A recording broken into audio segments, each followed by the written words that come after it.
Une fois que nous avons créé nos checklists, le but est de planifier les checklists que vous avez choisis comme programmées. Donc le but est de faire savoir à vos employés quoi faire et quand.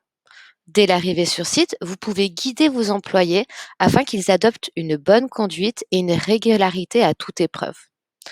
Tout ne peut pas être planifié. Par exemple, un refroidissement rapide ou un enregistrement de livraison ne peut pas être planifié car vous ne savez pas exactement quand cette tâche se produira. Dans ce cas-là, le modèle sera non programmé. Vous l'avez compris, il existe deux types de modèles. Les programmés, qu'on peut planifier, et les non programmés. Sur notre module de planning, vous pouvez modifier les plannings déjà existants ou créer un nouveau.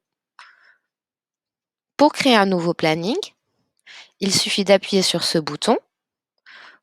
On va sélectionner l'emplacement, sélectionner le modèle qu'on veut planifier, l'assigner à une équipe.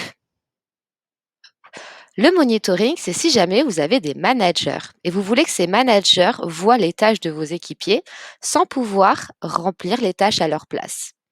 Dans ce cas-là, vous pouvez utiliser cette case ou sinon laissez-la vide. Ensuite, on va choisir la fréquence. Est-ce que c'est une tâche quotidienne, hebdomadaire, mensuelle, etc.